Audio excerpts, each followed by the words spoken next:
Mm.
Hey, good evening, everyone. You're on the swivel at the Sportsbar. So here's another week, season one, episode 31 of my sports show.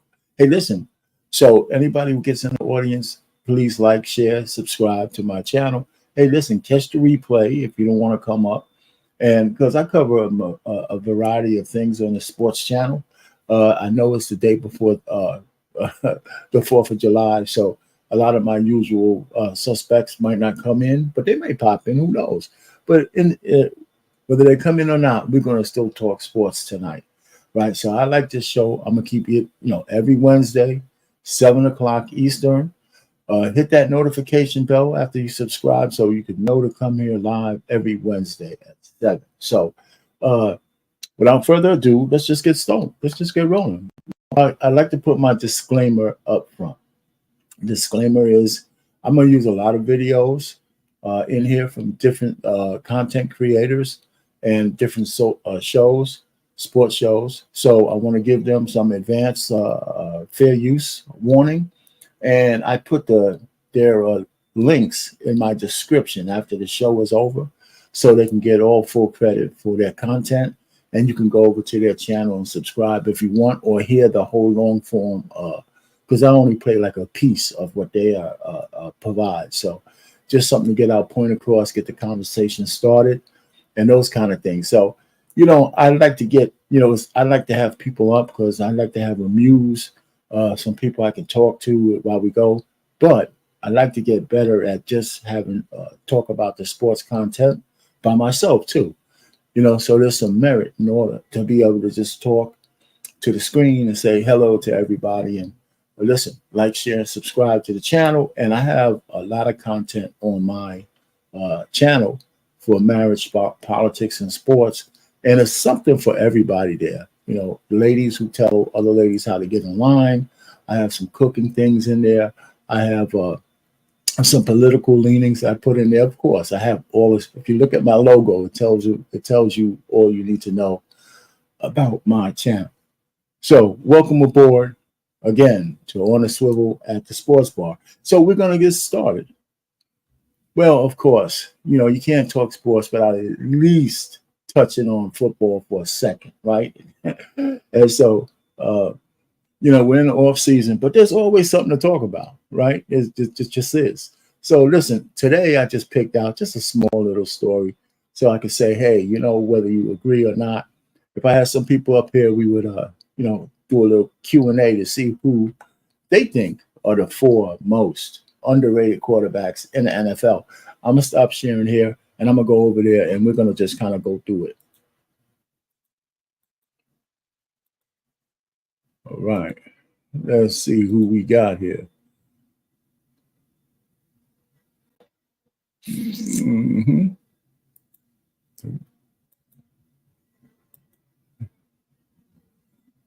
That one. There you go. All right. So I think you guys can see this. All right. Yes, you can. And we're gonna go down. We're gonna go down the list just for the hell of it. Well, the first person we're talking about, of course, should be on the top of everybody's list is Geno Smith. Right? Geno Smith is one of these unheralded. Actually, he was really heralded out of West Virginia, I believe. Went to the Jets, had a horrible start to his career at the Jets, got his jaw broken because he owed somebody some money, and they did some stupid shit. So so he had a couple of good seasons in Seattle. He's coming back. He's getting paid. He's doing a couple of things. So I kind of like the fact that his career is going to end on a bang, right? It's not going to be, that he was a bust. He probably never really met his big potential, his full potential, but he is a dangerous quarterback because he has a decent arm, and he's not bad. So he had some pretty good years in Seattle, and he's one of the big unheralded guys. So who's next? So we're gonna Brock Purdy. Well, Brock Purdy has a great team around him. I think he got a little bit exposed, in the Super Bowl and things of that nature, but he's a decent quarterback. And if you have a team around a guy like him, one who doesn't make a lot of mistakes, you can still win. You can still win. So I don't disagree with him being one of the underrated quarterbacks. They're going to pay him a little bit of money too, when they get to it. Of course, Dak Prescott. First of all, I don't know if he should be on the underrated list. I mean, he certainly gets the accolades of a upper tier quarterback. He's getting paid that way.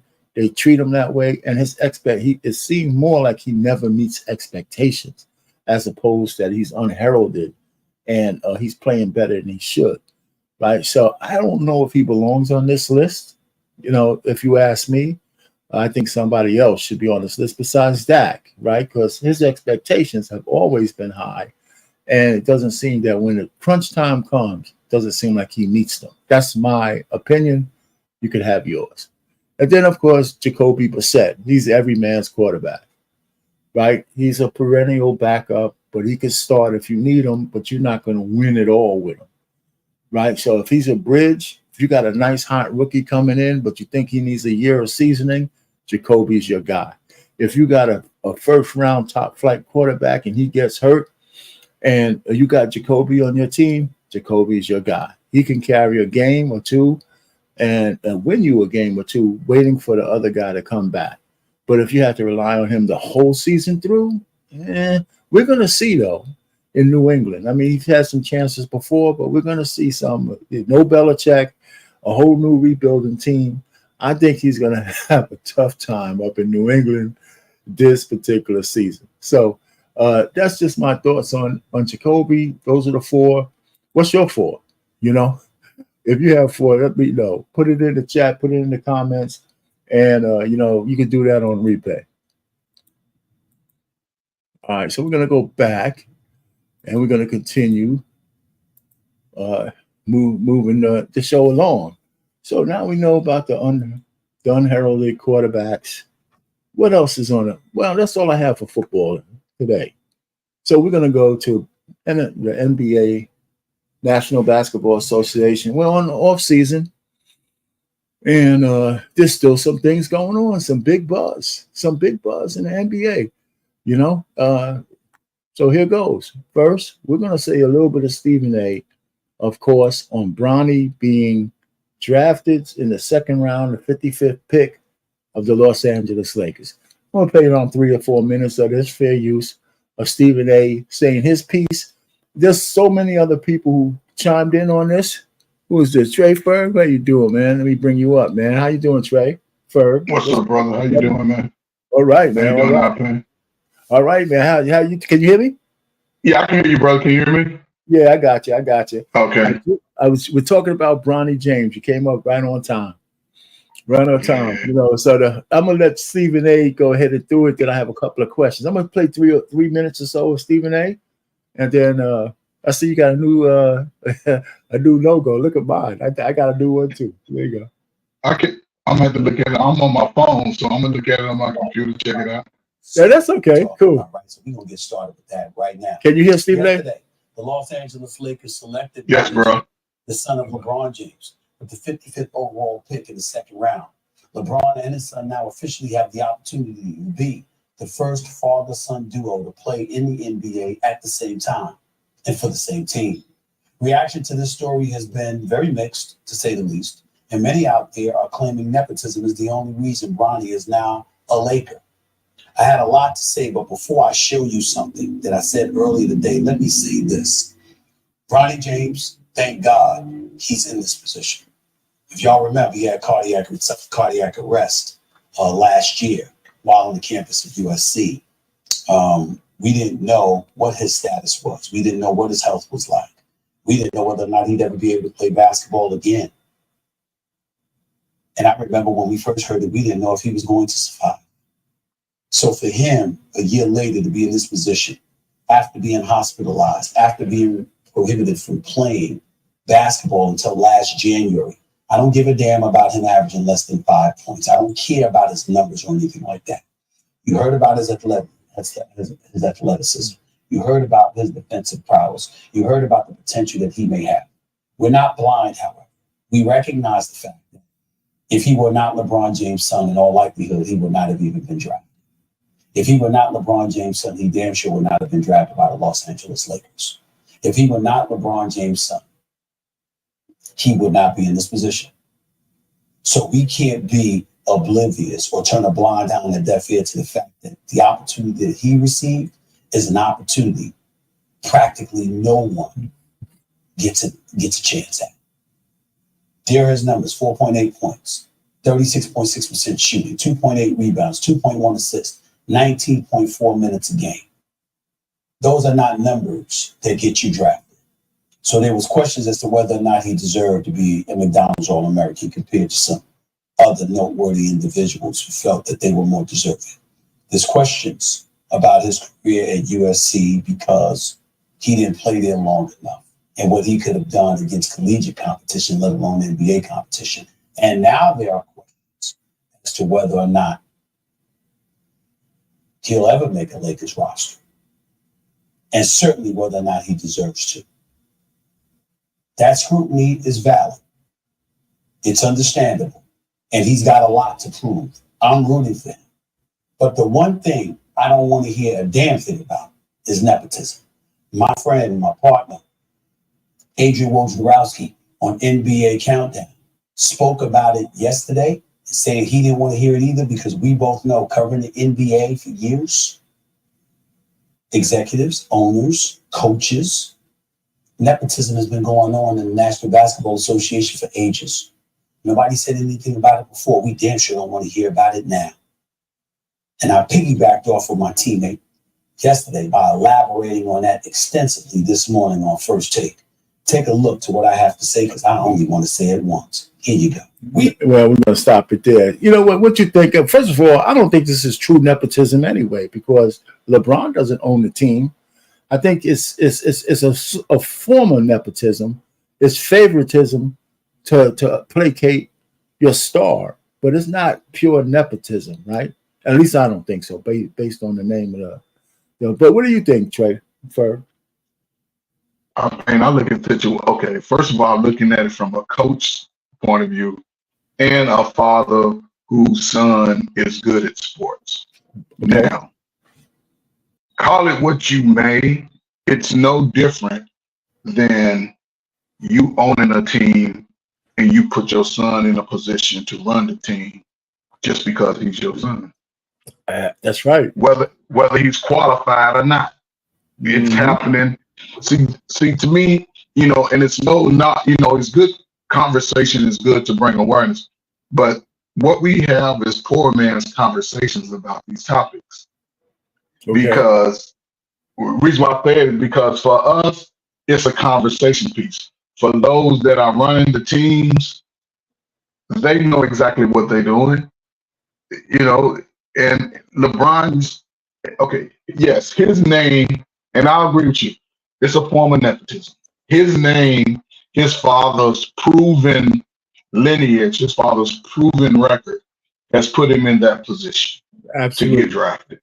Absolutely. And hands down, LeBron has influenced basketball for the last 21 years, 22 years. So everybody in the league at one time was a LeBron fan until they got to start playing against him. So, okay, I can understand that. But also, as a father, you goddamn right. I'm gonna put my son in there. Hell yeah, draft his ass #1 if you want to. Hey, that's every man's dream. Hell, think about it, Alpine. If you was the tennis commission and your daughters wanted to play tennis and they won a few and they show fucking promise that they can be in the top 10, when you let them go play in the Wimbledon and shit, like, yeah, you damn right. You know what I'm saying? So, so the fact that it's only a story is because you got a lot of LeBron James haters. Yeah, they hate LeBron, man. They hate. But they still don't look at it. They still don't look at LeBron for what it was. Unpaid. People fail to forget that when he was at Cleveland. Now, when have you seen this happen to a star in the prime of their career? Cleveland let his contract expire. Yeah, it was dumb. You let it expire, so that means you don't want me. Fuck you. I'm going to South Beach, walking fucking wear flip-flops all year round. Go down here and win a few championships. Because remember, people don't also forget that they blocked Chris Paul's trade from going to LA when him and Kobe were in their prime. That's right. See what I'm saying? Right. That's right. So now they putting together teams. If the owners put together a team, why come the players can't do it? That's right. That's another thing he's going to get credit for. That move to South Beach broke the owners in the free agency. Yes. It was never the same after that. Never. The players ran that shit after that. Anyway, So what's next? Okay, the end of an era, man. The Smash Brothers, no more. You know what I'm saying? It's over. So listen, what do you think about the Smash? I'm going to play a little bit of this. I'm not going to go. It's only a couple of minutes, but let me see who's talking. Of course, it's First Take, but it's not Stephen A. Mavs remain 11-1 to win the title after yesterday's news broke about Thompson joining the team. All right, Shanae, I'm going to start with you on this one. How close does Klay put the Mavs to a title? Ooh, this is a good one. It's twofold, just like Wendy's first answer. And by the way, Wendy, I love the unqualified, successful celebration day. That was a bomb. How close does Klay put the Mavs? The Mavs were truly the dark horses of the NBA season, especially after the trade deadline.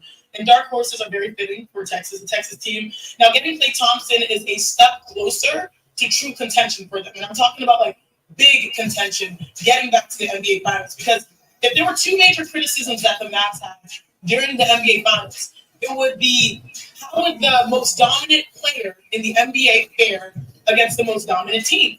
And Luka did struggle even though he led the postseason points and rebounds and assists. And that, if you think about it, there were countless opportunities that Luka had based off of the gravity that he possesses, that he generated for his teammates. And they got themselves in a hole. I remember the number. They shot 9 for 31 in the first 2 games of the NBA Finals. They shot 24% from 3, the worst in a series in 10 years. Now enters Klay Thompson. Now you have a guy that is one of the, if not arguably the best catch and shooters in the NBA. Klay has made the most catch and shoot threes over the last 10 seasons. So he will help plug in and fix that hole. But I think the other big criticism that the Mavs had was not just their catch and shoot off of Luka, it was also their defense. Our research team at ESPN had some wild numbers that I think set the internet on fire, talking about defensive blow-bys and historically bad defense. The Mavs, their number one priority has to be to fix that. Because as much as Klay we knew earlier in his career, he's that 3-and-D guy, things have sort of changed. So you will fix the offense, but how will the Mavs fix the defense? If they can solve those 2 points, they could be back where we just saw them a few weeks ago. Well, Klay is such a good fit. I'm gonna let Wendy talk a little bit, then we're gonna move on. Mavericks, and that's when when free agency started. That's why Nico Harrison and Jason Kidd were out here in LA meeting with him.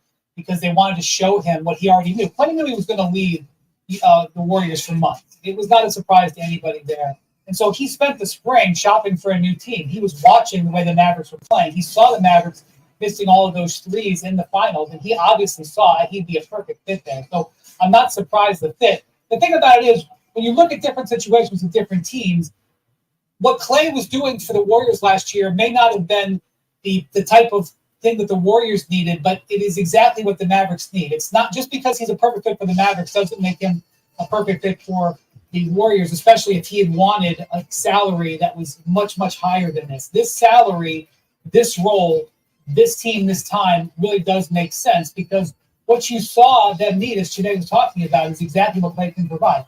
The guy is going to take 500 catch and shoot 3-pointers or something next year, and he's going to make hundreds of them. He is going to have some nights where he just kills the opposition. He's going to look great for the Mavericks. It's going to be a really good fit.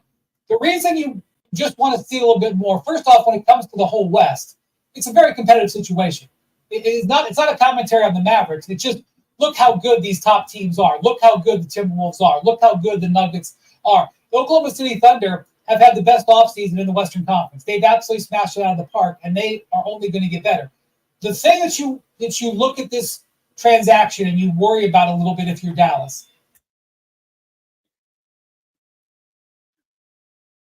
role is going to be, and he will get those minutes. Jones is a terrific athlete. He's going to go play for the Clippers now. The trades that they made, they had to make 3 trades to make this Klay Thompson transaction work. And they moved out Josh Green, who's a quality backup. They moved out Tim Hardaway Jr., and they lost a Jones. And so I want to stop it right there. So what do you think about the trade for Klay Thompson, Trey? Can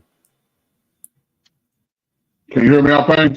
Yeah, I hear you. What do you think about the people they gave up to get Klay? I mean,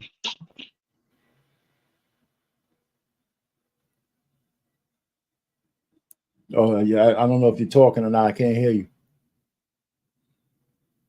If you're talking, I can't hear you. Listen, one of the problems I had was, I know they benched him a little bit, but Tim Hardaway Jr., but he had a little bit of athleticism that I thought they could use. So he gone too, Payne? Yeah, he's gone. Where he go to? I don't know where he went. I don't know. It was because I think Klay signed as a free agent, but they had to clear some salary for that, I think. So I don't know. I don't know if they just released him. I didn't follow up that. I just know he's gone. I know Green's gone. And they just said somebody else is going. So listen, if Klay has another year of getting healthy again, the catch and shoot thing is absolutely spot on. He don't need to take. One time he scored like 47 points on 11 dribbles. Yep. 11. He can do that. Can you imagine? And he don't have to put the ball on the floor at all. No. At all. Yeah, man. So, but it's the end. What do you think about the end of the smash? It was inevitable, but it's the end of the Smash Brothers, man. Yeah, I think Klay. The great part about it is, I think. Yeah, go ahead. In a down year, he still averaged 17 points a game. Right. That, outside of your top tier players, that's a good little average to have in a down year. Right. I think it's 2 things that I see with him going to Dallas. One, he's going on a team where he can be what he is, a catch and shoot shooter. Yes. He has 2 people that dominate the ball. They both have a decent enough assist to get him his touches. Now, the other thing is he's too small. That Dallas, how they going to start Kyrie, Luka, and Klay? You small across that 3. And then BJ Armstrong, or BJ, what's his name? PJ, whatever. Yeah, PJ, Washington. PJ Washington. You see what I'm saying? He's small too, and that's all he wants to do is shoot jumpers. Yeah, they're gonna. I don't know how they're gonna clog the middle. I don't. How you gonna get that big guy? Because they ain't getting no big guy in the draft. I mean, I don't know, man. But they got the other guy from Duke. So hopefully he come back a little better. But if he don't get no more concussions, he'll be all right. But Well, I don't know. Yeah, me too. I mean, I'm with you. So my point really is, and your point really is, that listen, they got to the no matter how they played, they got to the championship. You know, so that's a pretty high bar to get back to, especially in the West.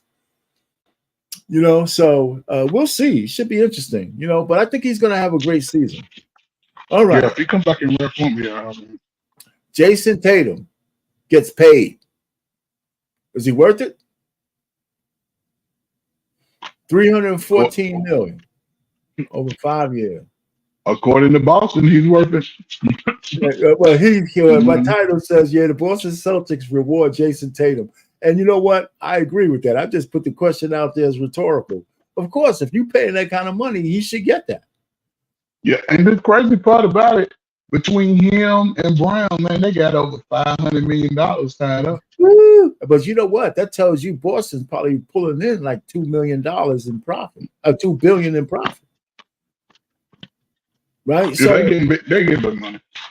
yeah, so they could pay these guys that, and they probably still have good profit margins. You know what I'm saying? You know, of course, because this 350, you know, because this money is being spread over like 5 years. You know, so there you go. Okay, what about the New York Knicks using Villanova as their core? All these guys, man, Bridges, they just got Bridges. You know, but they gave up a lot for him, and they gave up a lot for him. Oh my God, I don't even know, how is he that good? You know, and then of course you got DiVincenzo and Brunson and Hart. You know, so now Hart, you know, a couple of these guys are role players, but they're still a core, right? They're going to probably be on the court at some point altogether, right? They re-signed Harkenstein, the big dude. So they get Randall back, but I think they gave away Robinson, right? He's gone. Mitchell Robinson? Yeah, I think Mitchell Robinson's gone. Oh, okay. They re-signed the white guy, huh? Yeah, they re-signed the white boy. Yeah. All right. But you know what? He's not a bad player. No. You can win a championship with him, but he's, you know, he can hold his own, man. He's not a pushover down there. He's got some athleticism too. So, but Randall has to stay healthy. Yeah, he has to stay healthy, man. So we'll see how they come back. Of course, I think what the Knicks has done at the very least, they're going to be a perennial playoff team. Right now, they got a squad to keep them in the playoffs year after year for the next 5 years or so. So remember, you know, they're not the bargain basement Knicks that we were used to for like almost 20 years. You know, I think they'll be a very good team, man. I think they'll be a top 4 Eastern Conference team every year. It's just that now they're going up against the Boston Monster because they signed White to $126 million. Okay. You know, so shit. Boston could repeat, man. They could repeat. Boston could definitely repeat this next year coming up. If they re-sign your boy. Oh my man! I thought Drew. You talking about Drew? You know it, Drew Holiday. Is he a free agent? I thought he was. I thought they had him covered. Yeah, he covered. All right, so listen, man. I think I call him the glue, man. He's a glue player, man. You know, he don't need the ball. He'll play you defense, whether he's scoring a lot, and he's going to always hustle on the defensive end. And I don't know why I'm a Drew Holiday fan, but I am, man. I'm fixated on the brother, man. Shoot, because I like unsung heroes, and he's not even unsung. The guy's pretty damn good. You know. So anyway, with two rings. You know, I'm thinking he's going to get a nod. It's like a bet. I put that out with some of my cousins on Facebook, you know. And so now it's sticking with me because they were all against me too, man. We were going back and forth for a while. That's why it's really sticking with me. I got into like some heated debates on that shit. Okay. Well, no, they weren't real heated, but you know, if he said, "What are you talking about? You crazy, man? He ain't no, you know." But hey, all right. So WNBA, the All-Star roster is in. And of course, the cackling hens, you know, have something to say, but this time they ain't too bad. I mean, we're gonna go through. It's now time for a major announcement. announcement. WNBA All-Star is taking place in Phoenix. We already know that, right? Let's get it. And the game will feature USA Women's Olympic team taking on the WNBA All-Stars. The WNBA All-Stars were selected through a combination of fan voting, national media, current players. And here's a reminder of who will play on Team USA All-Star team. We have 7 returners that won gold in Tokyo in 2021 and 5 new additions: Kelsey Plum, Melissa Thomas, Jackie Young, Kalia Copper, and Sabrina Ionescu. And now, drum roll please, meet the WNBA All-Stars. Woo! Well, hold on for a second. Okay, we're going to start up again. I didn't know that the WNBA All-Stars played the U.S. Olympic team. That's going to be a pretty damn important game, right? From the standpoint that they kept Caitlin Clark off that team. If she busts their ass, they're going to talk about that for the rest of the season. Yep. Oh, hey, look, man. even Angel Reese being an all-star now, she's a starter. So if she has a good game, they really gonna have something to say. Oh man, you know what? Here's what I'm saying. I don't think they did. I mean, of course, it's not on purpose. I think both of them belonged on the All-Star team, but the WNBA is stumbling upon situations that make them watchable. If you're a sports fan, you know what I'm saying?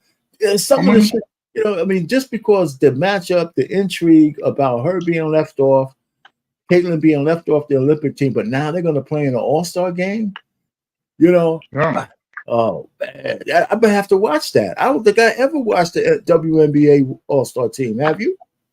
Yeah, I watch it all the time, man. I've been in the girls' basketball, man, since high school, man. I went to. I shouldn't ask you that. I shouldn't ask you that. That's dumb. I watched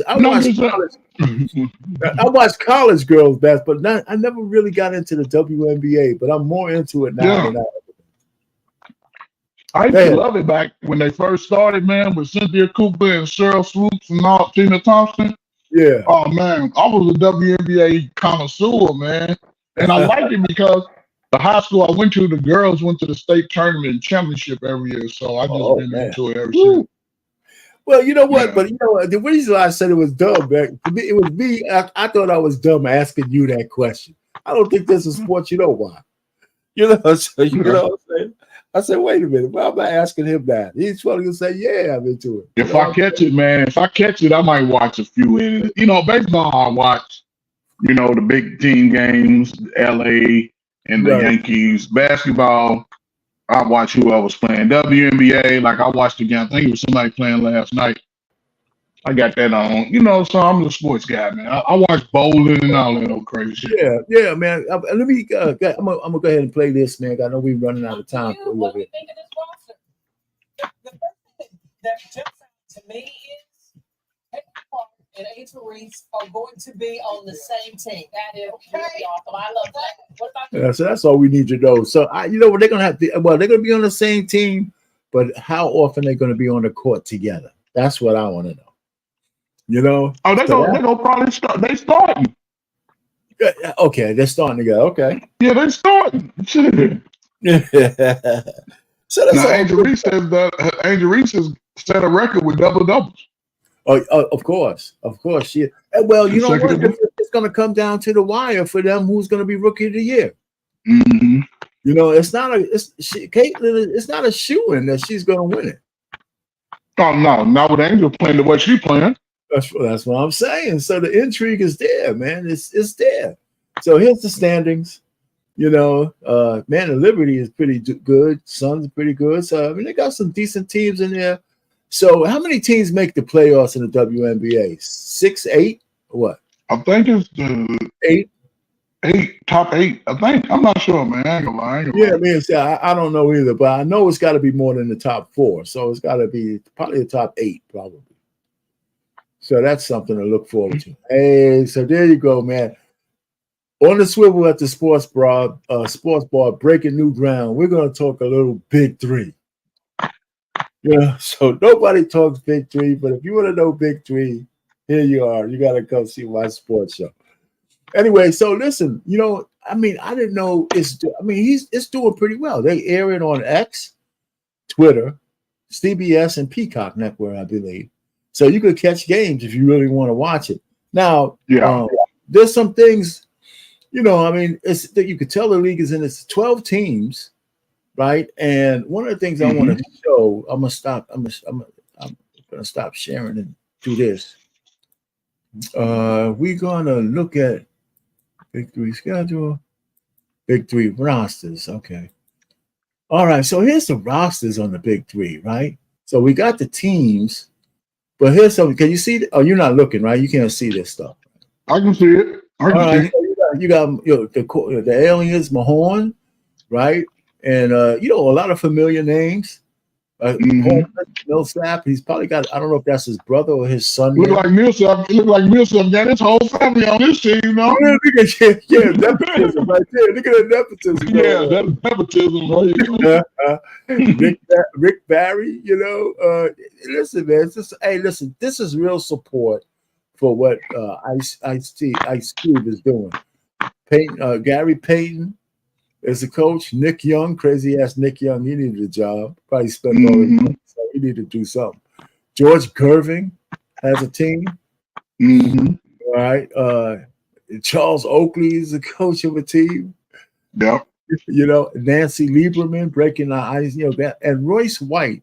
Royce White is running for Senate. Oh, I ain't know it. Yeah, he's running for Senate, man. Yeah, who's Glenn Rice Jr.? Glenn Rice, the son? Yes. Oh, okay. Yeah, he had a drink of water in the NBA. Michael Cooper. So listen, Julius Erving, Steven Jackson, Lisa Leslie. So what I'm saying is, he's got some TV time. He's got people. I heard somebody put some big money into to the Big Three. He's moving right along. Yeah. So that's some good stuff, right? So okay, when they start playing their first game? I'm gonna go to that right now. I'm gonna get to that right now. Bear with me. I'm gonna stop sharing that. And we're gonna go to that because the season has already started. All right. Schedule. Yeah. Big Three schedule. It started in mid-June. And I don't miss out. Let's see. Yeah. So what? I done missed every damn game. I didn't know they was playing. Yeah, you got to look for it, man. They don't have, they don't have regular advertising, but it's on X and Twitter, and you just got to look for it. So it's like the old Negro leagues where they have like the whole league travels to different locations and plays. Then they was in Yingling Center in Tampa on the 22nd, and on the 29th. They were in Baltimore, and now they're in my backyard this weekend. Prudential Center, Newark, New Jersey. This is like 5 miles from me. Oh, well, shit, you going to a game, man? Go check them out? I might. I can't stand crowds and shit like that, but I might. I just might. Go check them out, man. Just get you a good seat, man, so you ain't all with the riffraff. So here's my thing. I don't know what the format is. I don't know. What I'm thinking is for the days that they're there, it's one day. So they play all of these games in the same day. Yeah. So I don't know how long the games are. They're probably short, right? Because you play 3-on-3 to a certain first to 50. Okay, so first to 50, and they got the 3 or 4 pointers and all that other kind of shit there, right? Yeah, so first to 50. You could play 6 games in a day. So you make it. Yeah, you can play 6, 8 games. Yeah. So that's great, man. Shit, you got to think about NBA players shooting threes and shit. So you can run a whole game in 30 minutes. Exactly. So then the 14th they're in Anaheim. Then they take it to Portland, and so the way this thing is a trap, they don't even have the whole season scheduled. So 7's not scheduled. We get to of course. Well, they have a place, Cincinnati, but the schedule's not determined. But the place is, of course. Where's that in Cincinnati? What, the Heritage Bank Center? Heritage Bank Center in Cincinnati. Then Frost Bank Center in San Antonio. Then they go to Nashville, Tennessee, and then they're in Boston. That's where they finished the season. 10-game season. And man, this, I think he's getting traction and more traction. It's kind of exciting, Yeah, I still got some pull, man. Shit. Yeah, he sure does, man. You know what, man? It's a damn shame that I'm just thinking that if he was of a different persuasion, I think you know it. You know what I'm saying? I have to say. Yeah, you know it, man. Shit, because they was giving them a lot of pushback about right. He was going to some of those sponsors and shit. Yeah. So he was threatening to make it into like a big lawsuit, man. Yeah, shit. Yeah, they was, man, think about it, ever since Ice Cube spoke up with Trump, you know what I'm saying? They was trying to push him out, but I'm glad he understood the dynamics of the shit and fought for it, man. So it's gotten bigger. Oh yes, it has. So I'm proud of him. So here's the so the 3-0 is the top. Is the enemies of 3-0. So that's the schedule. So I'm gonna add, I'm gonna update this every week, and that kind of stuff. Like, so I wanted to put the big three, put it on blast, as if I had a real sports show talking about it, because you ain't gonna hear this shit on the ESPN. And those sports shows, they're not gonna talk about this. Anyway, and I forgot to erase this chart as an extra chart. All right, so that's the schedule. We saw that too. Baseball, we don't have to talk about. Hockey's in the off season. So we're coming to the end. Now, Belichick got himself a 24-year-old chick, okay? And I'm going to play this. This is like just a minute long, and then we're going to talk about it a little bit. Come on, man. Society's been sick and crazy. People that we sort of just laugh at this, but like this 24-year-old girl, what is she doing with her life? Can you imagine what her dad is thinking right now? You're banging Bill Belichick. You're that 72-year-old. Like, there are guys his age in a nursing home right now, and you're all good with this because he made some money. What are you doing? If Bill Belichick were dating a 52-year-old, I wouldn't bat an eye. No, 72 and 52, I wouldn't bat an eye. No, 20 years? No one would think. 72 and 52? 52 is a grown woman. 20 years. And women live longer. That means this woman's just a 30-year widow. I got it. Trust me. I know. Trust me, I've done the math. So let's stop it right there, okay? The first thing I didn't like him calling her a 24-year-old girl. She's not a girl. She's a woman. And then he said, what her father thinks, right? She didn't have a father in her life. I don't think she had a father in her life. Because if she had any kind of father in her life that was really on her, what's the chances that she would be selling herself to an old man like Bill Belichick? Bro, I think white people ain't into that shit like we are. They don't see, they feel, think about it. Young white women get with old ass white men all the time. Yeah, I know. And Leonardo DiCaprio, come on, what's the difference between him and Belichick? They not making a big deal out of it like we do. For real. No, let me ask you this. Well, we make a big deal, but there's white people who do make a big deal. We just saw one. What I'm saying to you is, out of the percentage of women who do that, those are their 304s, right? We know white, just like sisters are. We got sisters who are 304. So do the white people. The average rank and file white woman who's under the tutelage of her father and a close family ain't doing this shit. No, they ain't doing it. Right. Just like the average, I mean, so I would say the average black, and we don't have that much, but the black women that have some kind of family structure, they ain't doing this shit. So this chick has been on her own probably since she was 18 or 17 years old. Right, so she knows she's chasing the bag, and Belichick says, "Listen, I need some extra stimulation to get my shit hard." Right, yeah. I mean, I want some eye candy. I got all this money. I don't know what the hell to do with it.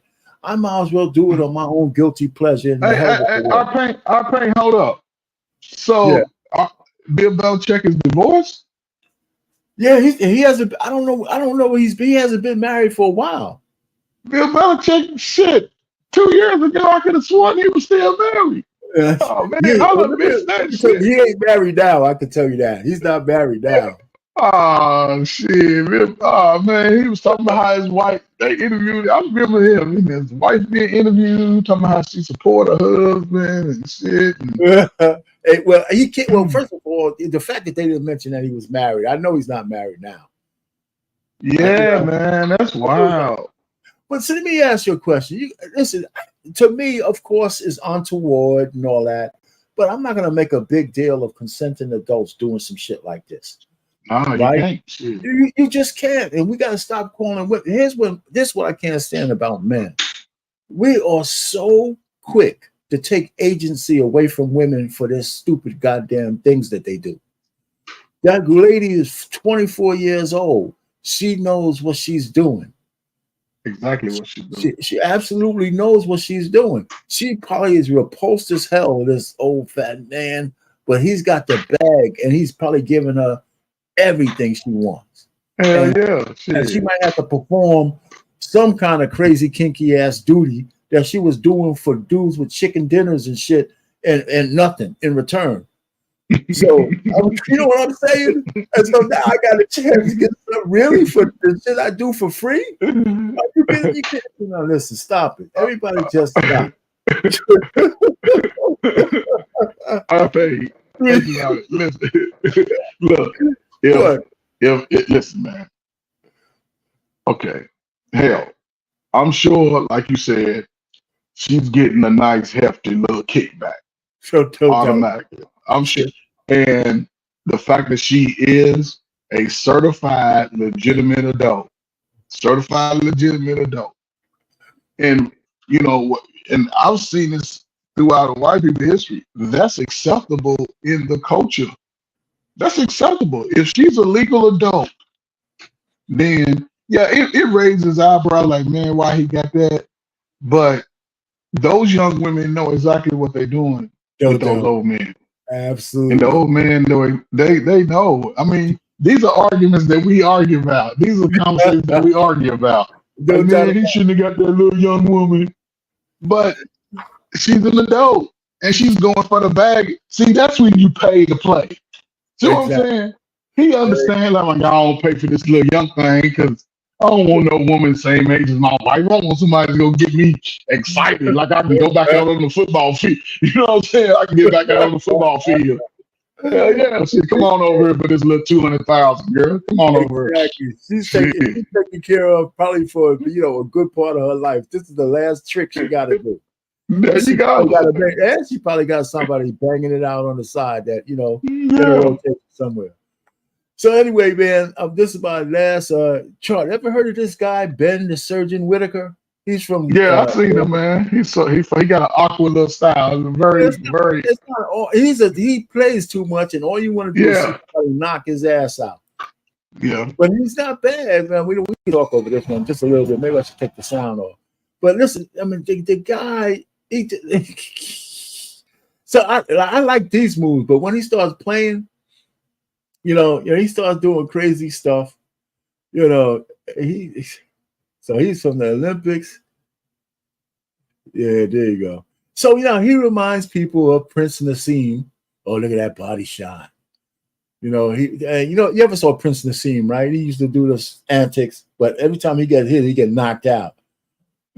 So I'm wondering, this guy got punching power though. He's got punching power in both hands. Mm-hmm.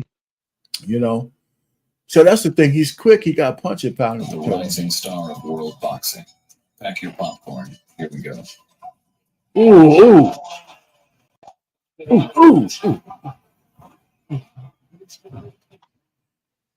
In 2024, Ben Whitaker has already gained a rapid popularity in the community and solidified his credibility with 5 wins in professional boxing, finishing the 4 of them. Not recognizing his star opponent, Frenchman Khalid Gradia, wished to send Whitaker to the hospital to real surgeons. In the fight, Whitaker fluttered like a butterfly, not forgetting to sting the slow Frenchman like a bee. Tired of trying to hit the cocky fighter's face, Gradia decided to sneakily hit the back of the showman's head. Right, yeah. But Gradillas, with a punch of desperation, opened Pandora's box and unleashed the dancing beast.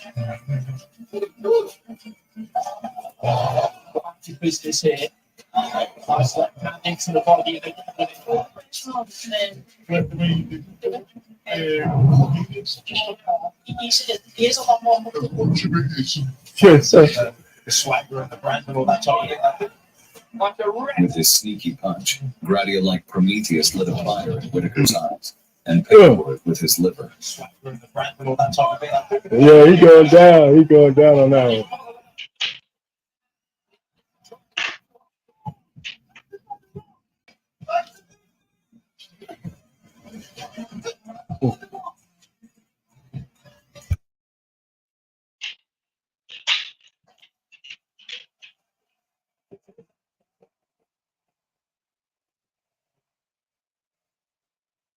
That's embarrassing right there, man. Mm-hmm. Yo, man. Ooh. Whitaker then completed the dance ritual over the Frenchman by sacrificing a beaten frog to the gods of boxing.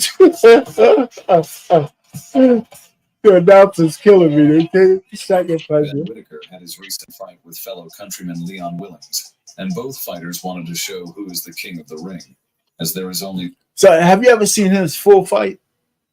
No, I haven't seen this full fight, man. I've just been watching some clips and stuff. Yeah, I thought I would just bring him up a little bit, man. You could go get this clip if you ever want to see the replay. It's a 12 minutes, so we ain't gonna play that whole thing. So, but you know, I would like to see him on a big stage against a real fighter. You know, some real fighters. And so, since his infancy, that might be a ways away. He doesn't even have 10 wins yet. You know what I'm saying? Okay. So, Yeah. I think he's got a long way to go. You know, so but it's interesting. I like them. So I like to see new fighters come on board and see what they could do. And but with that, you know, I guess that's my last slide. Which is the boxing schedule here. Teofimo Lopez at the end of the that one is already over, and he won that fight. Jacob and Sean Mosley Jr. He has I don't know, his son is not as good as he is. So yeah, how you doing, Ebony? It's my daughter just came home. Shakur Stevenson, what do you think about him? I mean, I think he's a pretty good young fighter. You know, he's young, so he's gonna be brash. Didn't he come under what is that? Mayweather? Yeah, Merriweather, yeah.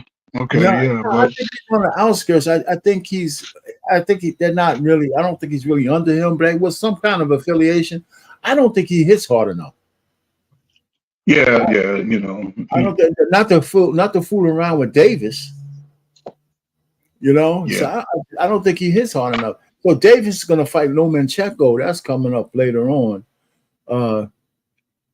Whenever that, I think they're going to set up that fight. It hasn't been set yet, and I think that's going to happen before the end of the year. So that's going to be a good fight, you know, because Lomachenko is crafty, but he's not going to be able to take that power either. Because I've seen him get knocked down before. This guy, Jaron Ennis, that dude is bad too. He's a full welterweight. He's a pretty good fighter. Yes, you know, boxing. Boxing ain't got the hype it used to have to me. No, because the real good fighters don't fight each other often enough. Yeah. Let me tell you, if we have 4 or 5 fights that were super fights in a year, boxing will be right back. Because when they do get those fights together, those arenas are full, and pay-per-view are pretty. Yeah, man. So people, there's a niche people who like boxing, or else it wouldn't be so many fighters still doing it, right? Yeah. And now that the Arabs are starting to get in there paying big and overpaying, so they can start to get boxing out there in the Dubais and in that area. They're offering. They might even offer Canelo $200 million to fight Benavidez. Well, guess what? I'll see y'all when I get back. Yeah.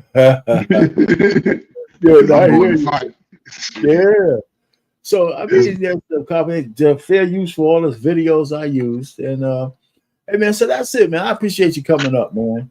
You know, no, man, it's all good, man. You got the other show. So you know what I'm doing, and I haven't done it yet. So like I said, I'm still playing with this YouTube thing. Never thought I never thought I got like 2,000 subscribers.